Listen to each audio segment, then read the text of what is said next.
Yeah, these are always fun. I guess I can take it. I guess I'm far enough away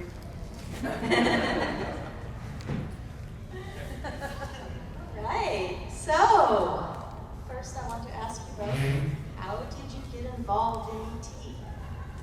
Well, mine's kind of a Hollywood story. I auditioned for used cars. Yay! And so Stephen works very far ahead. So when ET came along, they just called and offered it to me. Didn't even have to audition. You didn't know that? Robert, I know I tell that story. I know that you auditioned for used cars, but they didn't even have you come in and read. Wow, that's great. No, and I said, awesome, but I have to read the script. And my agent said, Dee, it's Steven Spielberg. And I said, exactly. I don't want to do a part for Steven Spielberg that I don't embrace or don't know that I can do a good job. So behind locked doors, I went over and read the script, and I called my agent. I said, I don't think this is going to do much for me, but I think it's going to do a lot for the world, and I want to be a part of it. Absolutely. And I'm not a real blonde. So. I've seen the Stepford Wives. I know. My one line in Stepford Wives. Yeah. Yeah. For me, it was just a matter of luck because I missed out on the preliminary auditions. I think they'd already seen a lot of other guys for the role. Yeah. And then somebody that was casting a different movie, a horror movie called The Entity, saw a play I did in New York, and she said, "Can you fly out to LA and audition for this movie?" I didn't get that part, and she was great. She made a phone call over to Steven's office and said, I think you're casting a boy. And so I got in late, so I think that helped me because they'd already seen a lot of other people, and I was like a fresh face. Sometimes that's a good thing. Yeah. Yeah. You come in and But they're you already also weird-eyed. were incredibly talented. No, they didn't show me the script either. They just had me do like an improv with the stuffed animal. They said, "This is the weirdest thing you've ever seen." And your brother's taking it out of the closet and just react. Do you remember? You're kidding! That was my audition for Finder. Gee, I didn't know that story. We do so many of these together, and we don't know all these stories. And they had me read with like 5 different guys reading for Elliot, and none of them were Henry. I read with all these guys, and they were all kind of like kids that had done a lot of stuff. They were child actors in Hollywood, so I had seen them a lot. They were all on like Bad News Bears, and But then Henry, you've seen his audition on YouTube. They told him he got the part at the audition because he was crying, and But I think they'd already cast him because they saw him in a movie called Raggedy Man, Steven, and he's amazing in that movie too. He's great in it too. He's also great at that. Honestly, he's great in everything. I wish he was here. And then Drew, I know this for a fact. She had read for Poltergeist and for Heather O'Rourke's part. Oh, I didn't know that. Yeah, and Steven, same thing. Steven said, maybe not this one, but the next one. He's really quite brilliant at seeing the quality that he wants and putting the right actor in. It's like, maybe not for this one, but maybe next one. Yeah. Must have And I want everybody to know Henry is really sorry he couldn't be here. Yeah. He's doing a movie, Yeah.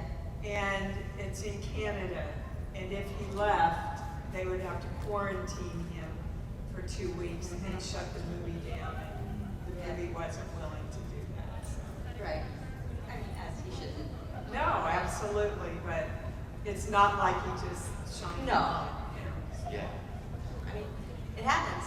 So I know a lot of people who are supposed to get another con that he did, and they're like English based, and so they can't get here, or Australia based. We were supposed to do a con in England in June. Yeah.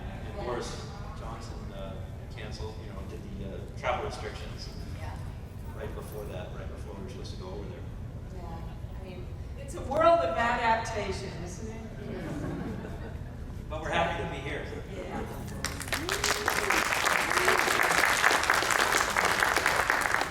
So, Robert, how did you get involved in acting? What's your acting journey? Go back to the beginning. I told Shatner one of these things, you're the reason I'm an actor, which is actually true. Because I wrote a script, I was a big Star Trek fan. I wrote a script in the 6th grade, a Star Trek script, and nobody else wanted to do it. So I had to act in it, I had to act all the parts. So that's how I just did community theater, dinner theater, and it snowballed. So I ended up doing a play off-Broadway in New York, and that was pretty much how I got every role after that. Was because a lot of people saw the play and Absolutely. had me in the read for other things. Well, you never know who's watching, right? Right. And you were a dancer first, right? Ballet? Yeah, I started out professionally as a dancer, yeah. But if I had to tell you how I got started in acting, it was that I was born. I just think I was always meant to do this. My mother was a beautiful actress in Kansas City in local theater, and she also directed and produced all the religious plays at our church. So I started out as baby Jesus and ended up as the Virgin Mary before I left for New York to be another Mary. There you go. Robert. And, I remember when I was about 8 years old, sitting in the congregation, watching my mother do a 30-minute, what we would call dramatic reading now, monologue. And people, grown men, were crying and sobbing, and I went, oh, I want to do this. I want to move people like my mom does. So here I am. Yeah, I get off on grown men crying too. T was great. You're a sick little boy. E.T., It's a Wonderful Life, all those greats. Yeah. Make everyone cry, right? I remember the first time I saw it in a theater with a regular audience, not a sneak preview. Yeah, thank Or you. Suits. I was in Vermont, in Barrie, Vermont. And I was next to this guy with this little kid, and he was like, a regular guy and watching a movie, and I look over and he's sobbing. This kid's like 5, the kid's like, just not crying or anything. And then he looks over and he goes, wait, you're the guy from the movie. He goes, what are you doing in Barrie, Vermont? Like he couldn't put 2 and 2 together, because it was a little theater.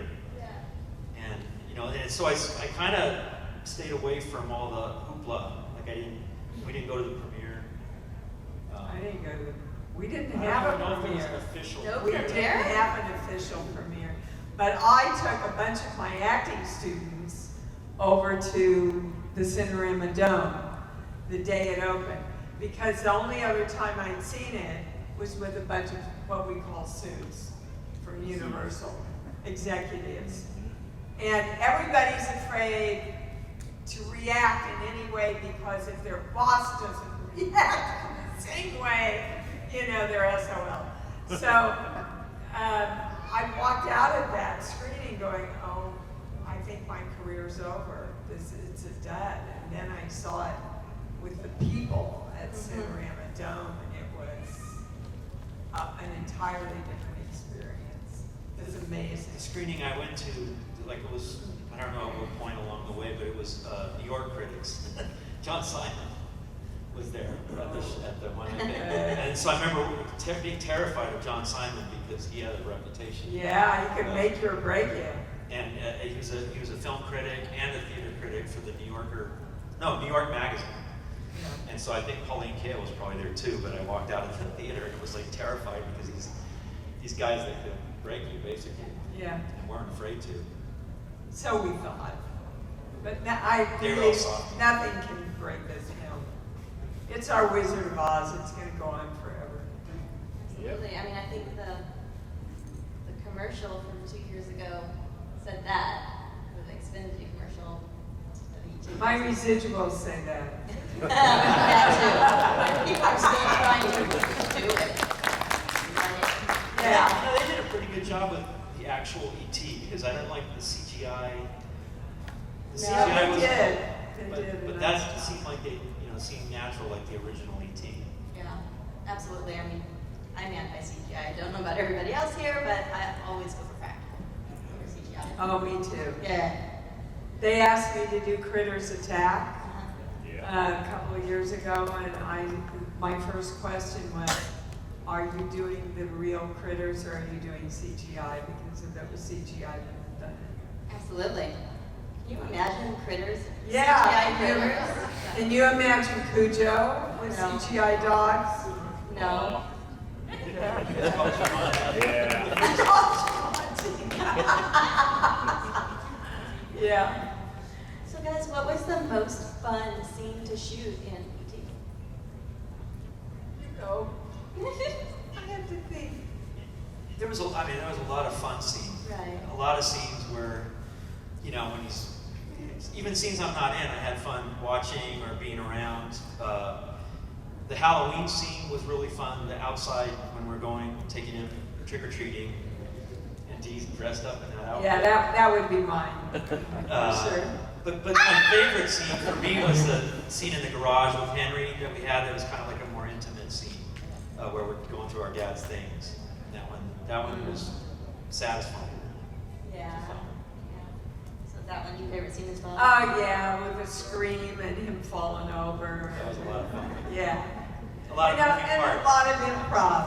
And the whole thing when the kids don't come home and I'm sitting there with the candle and my little wand, and Steven says to me, just tap the candle out. Oh, we're rolling, right? And I don't know how many times, and finally this trigger went boom, and it just worked. It was like such a button for the scene. So. Was there a most difficult scene that you had to shoot? For me, difficult just physically and kind of wearing me out. There's a scene where E.T.'s in the stream.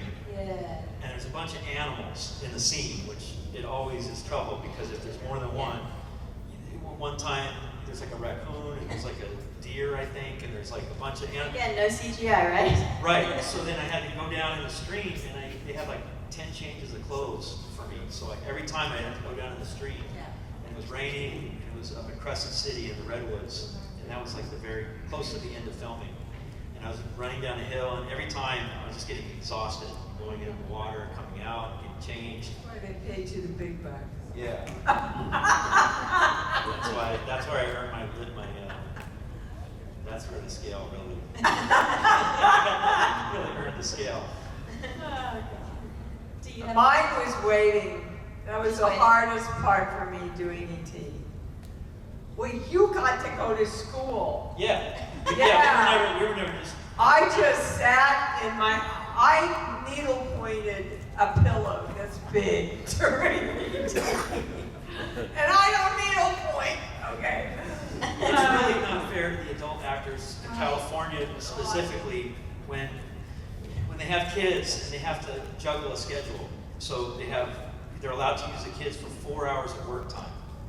And it's almost like they got a stopwatch. And so that anytime they're not working, they have to be in school because they also have to have 3 hours of school on the set. So they always do this. They make Dee show up 5 in the morning, call at 5 in the morning, get in makeup. We'd all get in makeup. Then they try to film our scenes, but then something would go wrong. And then they film around us, and they'd always try to juggle that schedule. And she's waiting. Yeah, I literally sat in my dressing room for 3 weeks one time before I walked on a set to work. And we're like racehorses. You bring us to the set, we go, I'm gonna run. I know my lines. Run. Yeah. I'm gonna run. Yeah. And then they take you and they groom you, right? And they dress you. And we go, take me to the gate, take me to the gate. When they don't take you to the gate, you just want to break the gate down.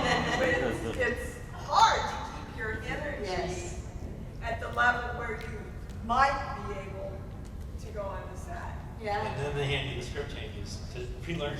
Well, and relearn the then dialogue. one day, the AD, and I'm like, ooh, and to do the end scene where E.T.'s taking off. Okay, hurry up, come on, we're ready to shoot, we've got to get it before lunch. And I'm walking, going, what are we doing? Which one are we doing? Right? And we get there, and Stephen says, okay, Dee, you know, it's after Elliot said goodbye, and you're seeing and it looks like a rainbow. Okay, roll it. And thank God I have, you know, a way to work that just drops in the moment. And I just kind of opened my heart, and because I love rainbows. And I envisioned this rainbow, and the tears came, and they went, all right, lunch. I mean, doesn't that sound so Strike the rainbow. incredibly Hollywood? It sounds so incredibly stressful if you're not ready, but you always are because you're a pro. Well, yeah. Yeah? Show up ready, right? And I mean, you and Peter both, because Peter was in a similar, not to the extent that you were, but I mean, he would do card tricks. I remember Peter Coyote. Peter Coyote that played the doctor, and he was in the same situation for his scenes. And then especially more so, because the scenes at the end were very hectic, where they had a real medical team, all real doctors that were real ER doctors. Did you know that everybody was a real doctor in that end scene? I did not. Now, two of them were doctors that were also actors. And they had them go through and do like a code blue situation. The guy that shouts out, or a lady that shouts out, he's got DNA. You know, and she was a real like geneticist, and then they, you know, they really attempted to have the real people, and then said, do what you do to make it real. And this is before ER and all the Of course. procedural shows. Yeah. Do we have any audience questions? Yes. Questions for both of you. At the time, mid-80s, I guess, there was talks about a sequel. Are you happy that it never came to be? Yes. Even back then, Yes. like you said, you always whisper Boz. Yeah, it's a classic. Stephen actually asked me that on the set. They were already talking about it. And I said, personally, Stephen, if it's what we think it's going to be, I think you should leave it a classic. They were going for a dark. Now, financially, it would be really great if we did another one. You both look great, by the way. Thank you. But yeah, I am happy. Are you? I am. You know, I'm glad they didn't do it back then, because I was already, you know, enough of a head case. I don't think I needed any more swelling on my head at that point in my life. I would have kept you in check. Yeah, that's true. But, you know, I mean, it's funny because Henry had seen a treatment. I think they had talked with him about the ideas that they had for ET, but I never saw the treatment until it came on the internet a few years ago. And it wasn't a fully fleshed out story idea, but it seemed to me like they'd be reaching to get a storyline that didn't really fit in with ET. I have never seen this. Well, It's online, and it's kind of like Evil Aliens. Oh. Melissa wrote it, so Evil alien. Oh yeah. that goes against the grain of what E.T. was, right? Let me tell you, we got it right. Yeah. Aliens are here to help us. We got it right. I wouldn't have done it if it was about evil aliens. I wouldn't have. Somebody asked me in an interview a couple of years ago about a sequel. I said, I don't know, the kids are grown, I'm old, and the dog's dead. What are you going to do? But, I mean, you That guys, sums it up. you guys, you could come back and visit your kids now. Well, that's I sort could of what be they achieved grandma. with the commercial. Absolutely. I think that everything, all the ideas of ET coming back, they did achieve that with the commercial. I mean, that was nice to see that he's coming back to visit his friend Elliot, you know, who has his own family. without sort of muddying the waters with Would a it be plot. And better if his It was mother a- and grandma were It was there? a I good agree. Grandma should have been there though. It was Thanksgiving, right? Yeah, They could have shoehorned us. yeah. Grandma and uncle. Hey, we just happened Yeah. to drop by that day. Right. Yes. Yes. Uh-huh.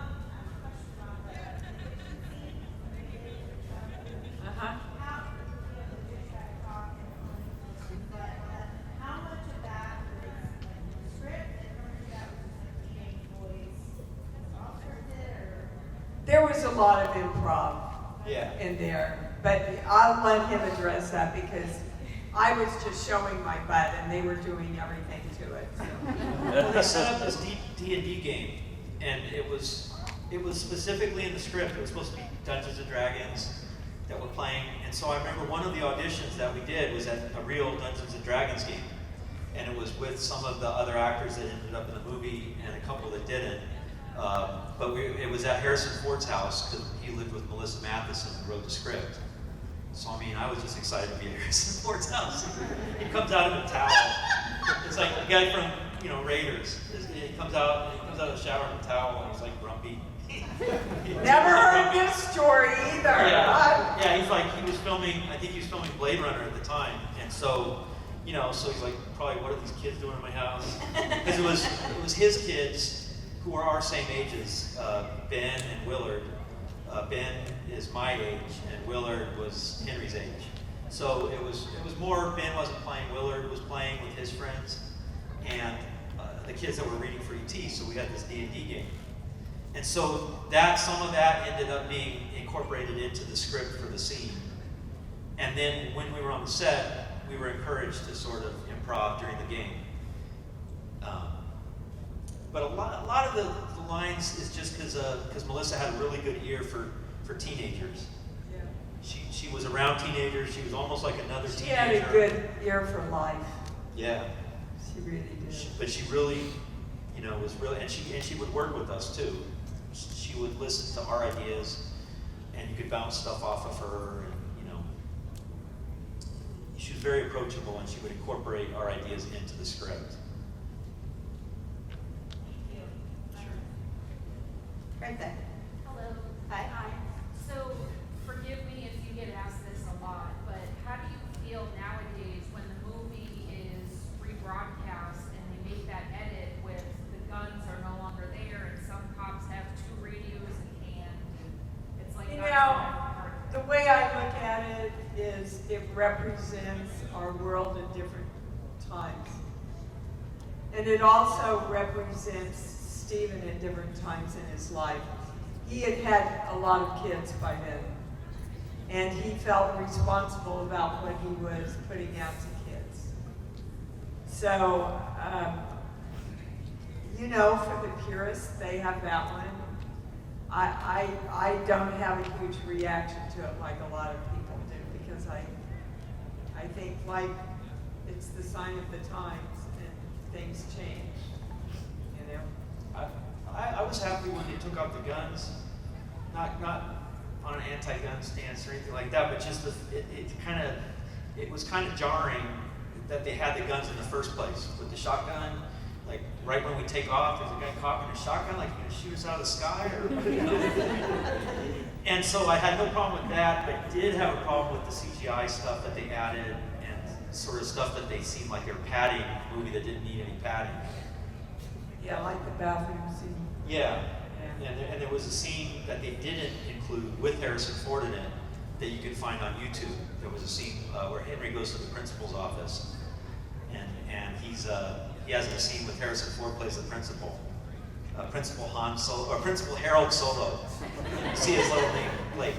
But it was that scene would have been put in right when right after the frog scene, and before the scene where you're coming home from school and you find out that Elliot's drunk, and there's just no way that would just break up the momentum right there. Yeah. So that was why that scene wasn't included, I think. Well, there was a whole B story too about E.T. having a crush on Mary that ultimately a lot of it had to come out because it just dissipated the point of view, you know, of Henry and E.T. But there's a couple of shots in there when he's looking through the blinds at me reading to Gertie. And when he comes in and puts that's Reese's still in Pieces there. on your pillow. Yeah. Yeah. And when he's eyeing you up and down in the costume. Yeah. Yeah. Yeah. In the ghost costume, he's like looking at you. I have good legs. No, that was definitely in the script, but yeah, I think a lot of decisions were made in the editing room to do with the music, once they have the music, and the flow. I saw a version of it without music when I was looping, when we were doing the dialogue, and it was a very different movie. I mean, much more intimate, not quite as like thrilling and rousing. I think probably you could say that about most movies. The music, Changes it. well, it changes it, it enhances it, it gives you cues about emotionally where Where they you're want you supposed to to go. go. Yeah. I watched, there's a movie, and it's funny because there's some directors that set out to purposely not use any music, you know, like independent film directors, but a big one is Dog Day Afternoon has no music in it, except for the very beginning, no score. Just the very beginning and in the credits and the very end. And then the whole movie has no music. Well, it worked. It works. Yeah. Best picture, yeah. I saw some more. Young men. How long did it take to like film the whole entire movie? About 3 months. The shooting schedule, just the shooting schedule was 66 days. And, you know, that's not like in a row. If I Not ever good need to days know off. anything, I'm just going to call you. Well, I found the call sheets. I found the actual call sheets. Of course you did. He brought it in, you know, on budget, under budget, and on time. So, but that doesn't take into account weekends, and you know, so it was 3 months total when you know add in the days off and everything. And then the post production took another 3 months. Yeah. Well, that's it. In post. Yeah, post 3 months, and then the next summer. it He was works really next May. fast. It's impressive. Well, obviously it's laser focused. Yeah. The beautiful young lady in a scarf. Okay. Yes, you. This is for Robert.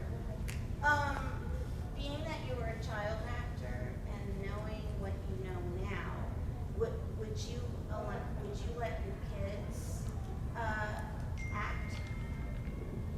Of course, I would let them do whatever they wanted to do. As far as I wouldn't But as push kids, them would you let into them it. act as kids? Of course, if they wanted to do anything, if they wanted to be a musician, if they wanted to, I would try to do what I think my parents did, which was encourage our, you know, different likes. And, you know, my brother was into photography, and my dad, you know, threw everything he had into getting him lessons. I know you feel the same way with encouraging. I think we're just a lot of times born into our passions. There's a lot of you know how successful my daughter is, and she has a best-selling book out, and her second one's coming out now, and she's directed me in a lot of shorts that she's produced and directed. I have a sonogram of her going like this. I mean, she was dancing, acting, singing. Every night of our life, we watched a play or a dance or some kind of, that's just who she was. And to try and direct her away from who she was, I think is why we maybe have a lot of really angry people in our world. Mm-hmm. So, People need to be who they are in their part. so Dee, I know about her first book, but what's the second book that's about to come out? Oh God, I hope I get this title right. The Ridiculous Misadventures of a Single Girl. And it's a continuation of the story of the first book and how she got her life back after this horrible divorce and another abandonment. And how she woke up even more to how people were using her. And, she's a force to be reckoned with, my kid, and I love it. she calls me out on a lot of my stuff, and I go, yeah, I taught you well because you're right. And the first book is called Eat, Pray, Eat, pray, hashtag FML. Okay. Make sure I got that right too. Is there another one? Oh, no? Okay. John. I don't know if it's just nostalgia or what it is, but it seems like a lot of the stuff from the 80s, maybe it's just because that's the era that I grew up in, but the 70s and 80s, a lot of those movies from that time, it seems like it had a sort of a little bit more of a magic to it than a lot of the stuff that's coming out now. Do you guys think that it's just nostalgia or that maybe times have changed? Well, both. I think times have changed, and y'all have to understand that our industry represents where the major culture is at the time. They produce and write what they think you want. So if you want a better world and better product, it starts with you. I think the directors back then had a lot more influence on how the movie turned out. Totally. One of the things is with the CGI, and I love the Avengers movies. I took my son Hunter to see every one on the first day.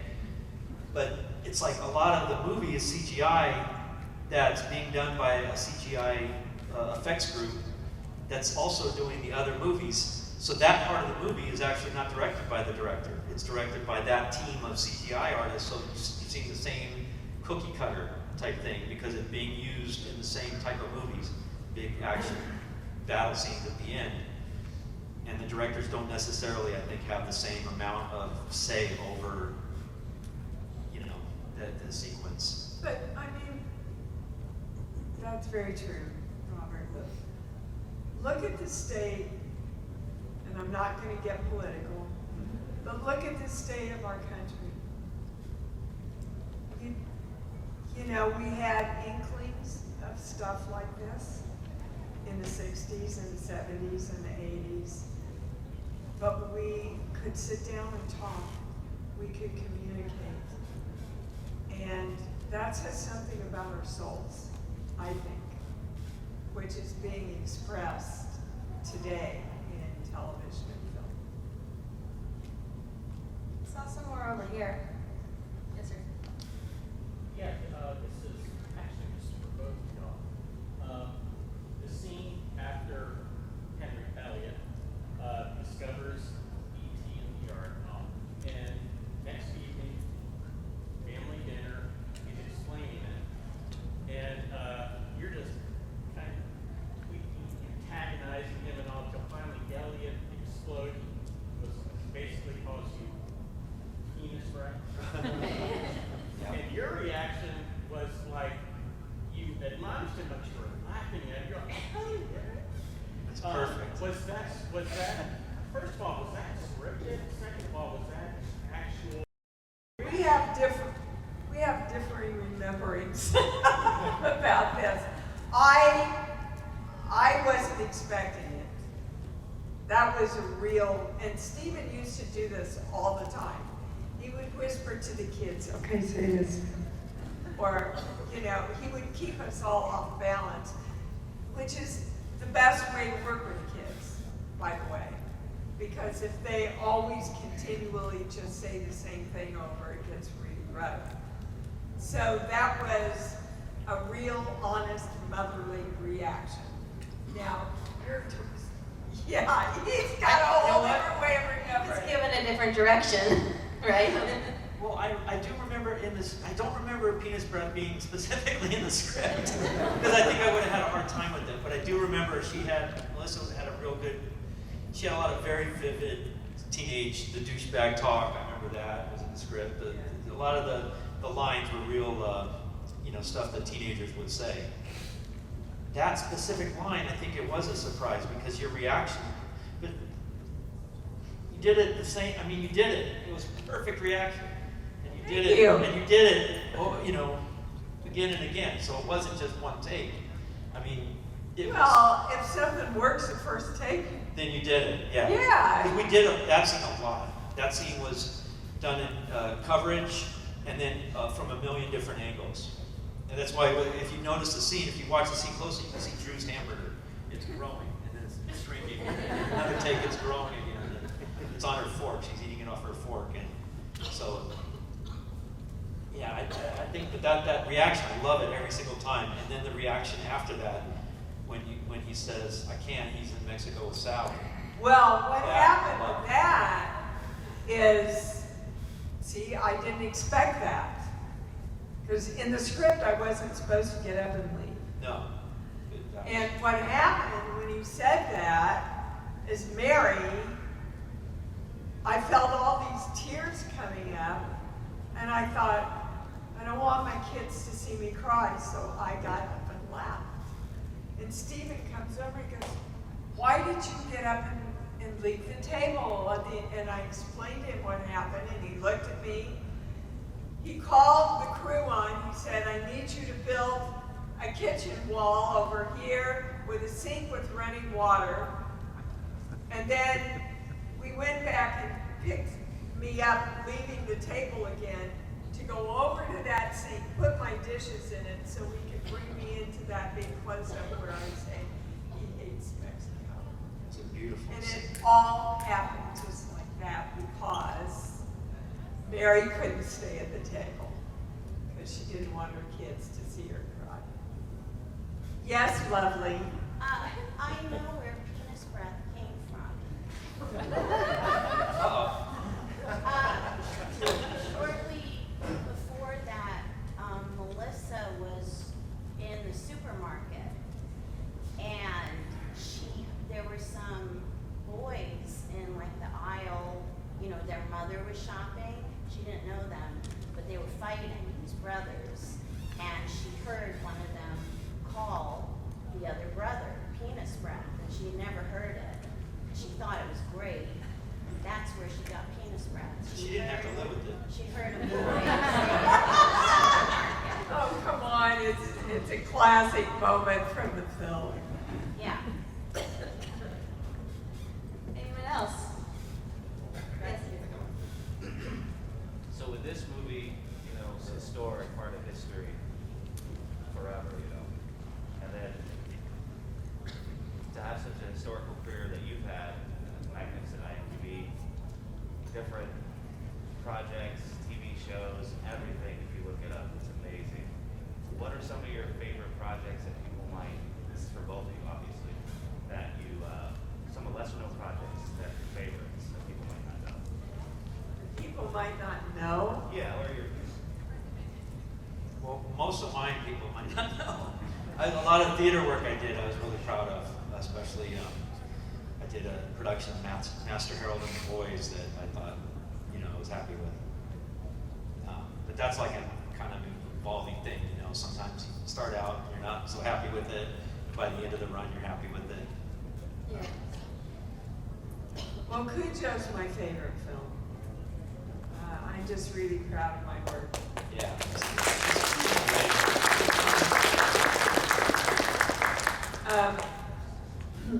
And you know, there's some movies of the week.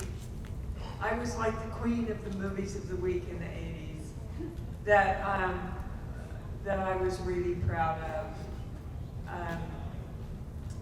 Texas Cadet Murders is one of them. I think I have 3 scenes in there, but one of them is a 5-page. Here come the tears. You wonder why I'm an actress. There's a 5-page scene in there where they come in and tell me that my daughter has been found dead. My agent said, Dee, I don't think you want to do this. There's only 3 scenes. I read it. I called him and I said, how much do I have to pay them to do this? Oh. I read that scene once, and I thought, I can't read it again until I learn the lines going down there. Because I just knew it. I just knew every single moment of emotion that would happen to me if that, when you get material and you go, oh my God, don't let this ever happen to me in my life, but can I do the film? It's kind of magical, really, because if you can let yourself go there and go there truthfully, it's such a gift to the audience.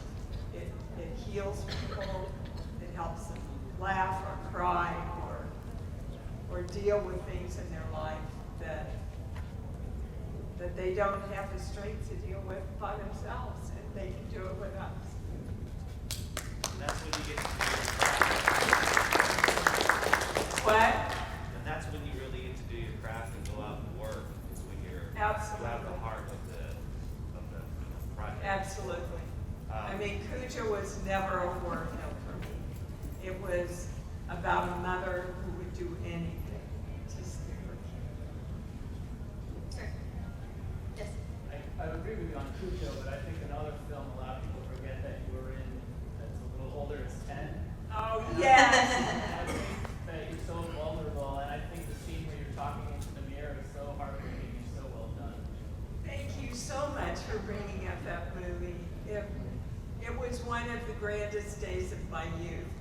It was really the first major film with a major director for me. I thought I died and gone to heaven. We went to Las Hadas, Mexico, and they put me up in a suite that was all marble.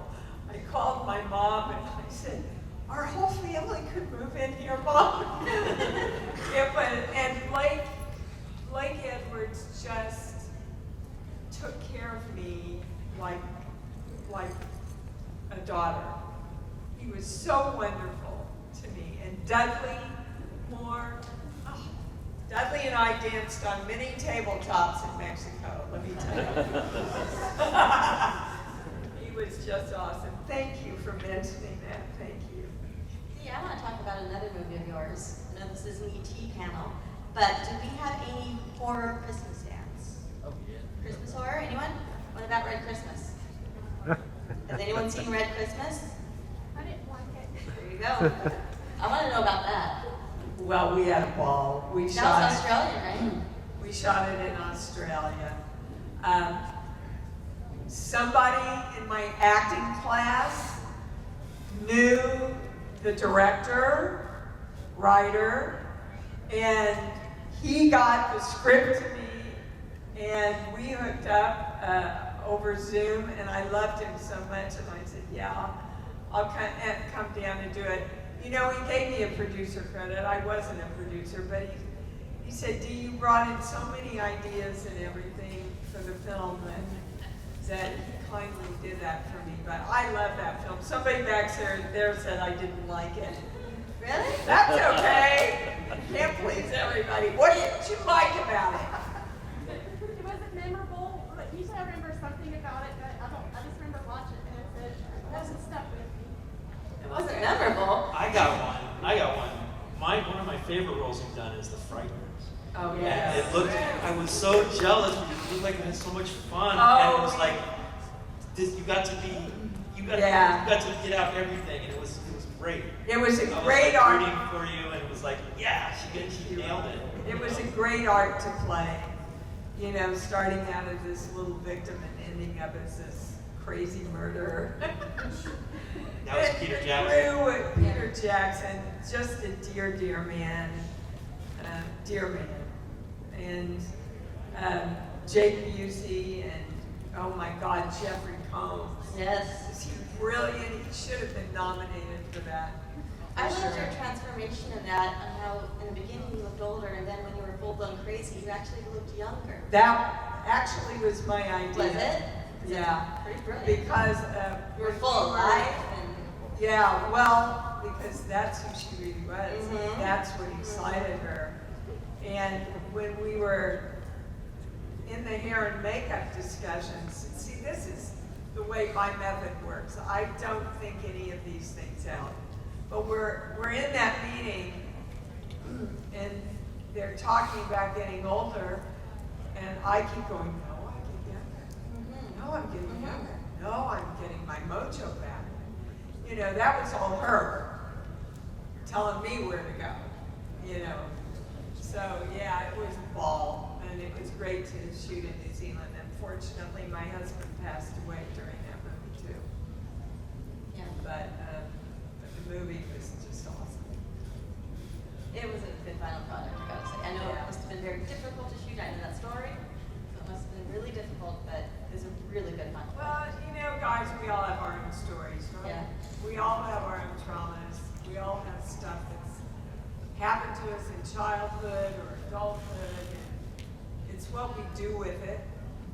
It's what we make of it, whether we stay victims or we go, yeah, that happened, and now what do I do with me? And I really want you to hear that for everybody out there. It's whatever your hardships have been, pick up and move on and be the best, most fabulous you can be from now on. Because that is your past story. And the future is where you get to create everything else. We have time for one more question. So outside of your body of work, what is your favorite horror movie? What is your favorite what? Horror movie. Exorcist. See, that's my husband Henry over there. I think it's definitely, well, The Exorcist scared me so much. I saw it at a convention, Star Trek convention. For some reason, there's no The Exorcist. But I had to leave. It was the middle of the day, and I had to keep going out of the theater. It freaked me out so much. I was probably 15. Yeah. The Omen I love also. Anything that's like that. We love The Omen in religious our horror house. Gets me. The Omen, Oh, yeah. Like religious horror. the original one. And has anybody seen Don't Look Now? Oh yeah.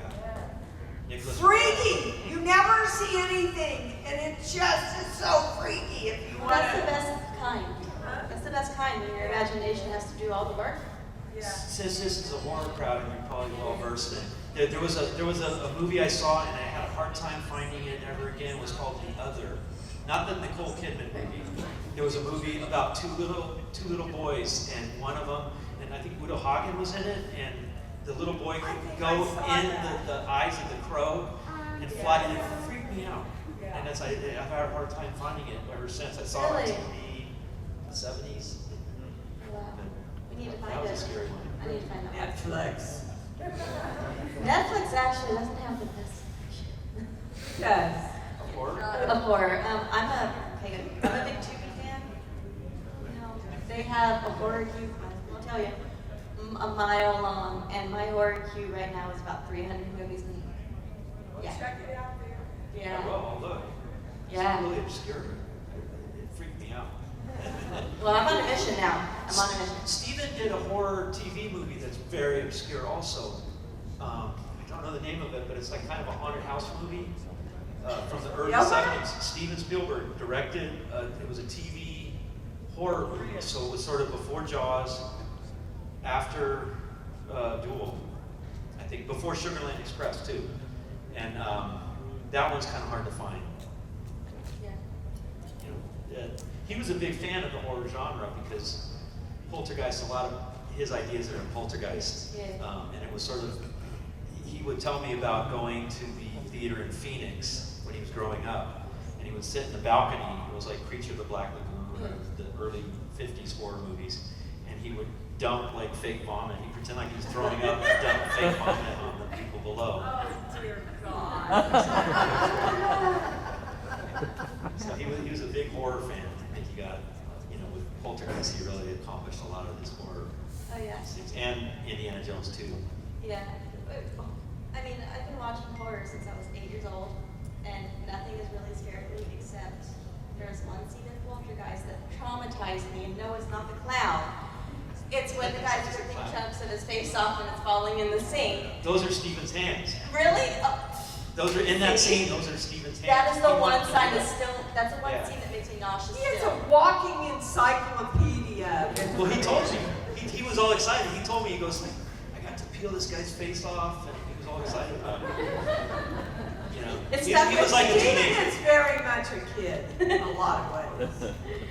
Well, guys, thank you so much. I think that's a great way to end it. You know, we can hang here forever. Thank you. I could hang with you.